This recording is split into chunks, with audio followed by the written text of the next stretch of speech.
No Brasil, o Congresso Nacional tem duas ferramentas que, olha, vivem aparecendo no noticiário. O poder de investigar quase como a polícia e uma espécie de escudo que protege seus membros. Mas como é que esses poderes funcionam de verdade? Hoje a gente vai desvendar as comissões parlamentares de inquérito e a tão polêmica imunidade parlamentar. Todo dia a gente vê notícias sobre escândalos, investigações gigantescas, mas alguém já parou para pensar como exatamente o poder legislativo entra em campo para apurar esses fatos? A resposta está numa das ferramentas mais poderosas e até temidas da nossa República. E essa ferramenta é muitas vezes chamada de o grande cão de guarda do Congresso. É um instrumento que permite ao poder legislativo fiscalizar e investigar a fundo questões que afetam o país inteiro. O nome oficial é esse aí, Comissão Parlamentar de Inquérito, a famosa CPI. E a definição já entrega o ouro, né? É uma comissão temporária, ou seja, tem data para acabar, e que tem poderes de investigação próprios das autoridades judiciais. Na prática, é como se o Congresso montasse sua própria equipe de detetives para investigar um caso específico, com data para começar e para terminar. Mas calma lá. Uma CPI não pode ser criada do nada por um simples capricho ou por uma vontade política do momento. A Constituição estabelece regras bem claras para que ela possa existir. E aqui estão os 3 requisitos que não podem faltar.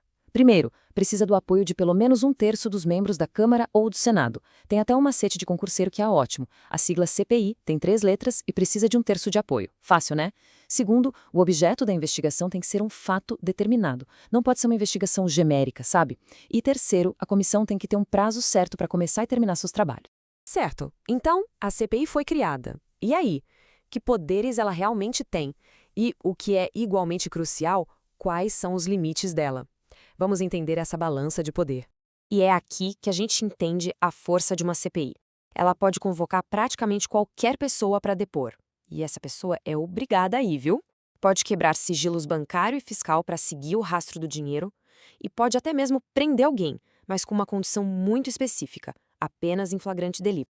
Mas esse poder todo tem limites bem claros para manter o equilíbrio da República. Por exemplo, uma CPI não pode convocar o presidente da República, não pode grampear telefones em tempo real, o que ela pode é ter acesso aos registros das chamadas e, talvez o mais importante, uma CPI investiga, mas não julga nem acusa formalmente. Todo o trabalho dela é compilado num relatório final que é entregue ao Ministério Público e é o MP que vai decidir se leva o caso à justiça ou não. Agora vamos mudar um pouco o foco. Saímos do poder coletivo de investigação e vamos para as proteções individuais dos legisladores. Chegou a hora de falar sobre a imunidade parlamentar. A imunidade parlamentar, na verdade, se divide em duas partes. A primeira, a imunidade material. A gente pode pensar nela como um escudo para a liberdade de expressão do político. E a segunda, a imunidade formal, é mais um escudo processual, que cria regras bem especiais para prender ou processar um parlamentar. O texto da Constituição é direto. Parlamentares são invioláveis por suas opiniões, palavras e votos. O objetivo aqui é bem claro: garantir que eles possam debater os temas mais espinhosos e criticar o poder, sem aquele medo constante de sofrer uma retaliação na justiça por causa de suas posições políticas. Um exemplo prático ajuda a entender.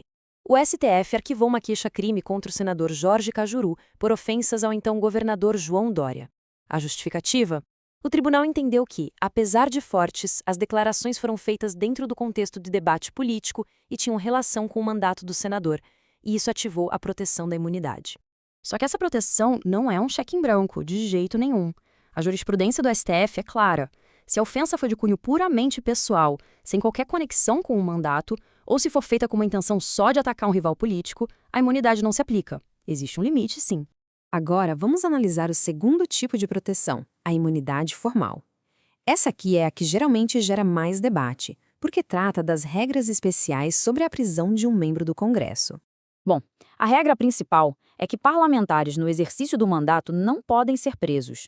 As exceções são raríssimas. A primeira, ser pego em flagrante cometendo um crime inafiançável. Estamos falando de crimes como racismo, tortura ou tráfico de drogas. E a segunda, só depois de uma sentença condenatória final, quando não cabe mais nenhum recurso na justiça. E mesmo nessas situações super extremas, a história não acaba por aí. A Câmara dos Deputados ou o Senado Federal, dependendo do parlamentar, é imediatamente comunicado e tem o poder soberano de, pelo voto da maioria, decidir se mantém ou se revoga a prisão. A palavra final é do legislativo. E isso tudo nos leva ao centro de um debate que é constante e fundamental para a nossa democracia. Um debate que envolve tanto as CPIs quanto as imunidades. No fim das contas, a pergunta é essa. De um lado, a gente tem ferramentas de fiscalização e proteções que foram criadas para garantir um legislativo forte e independente.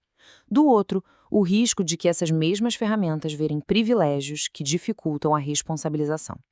Onde é que a gente traça essa linha? Encontrar resposta é um dos maiores desafios da nossa democracia.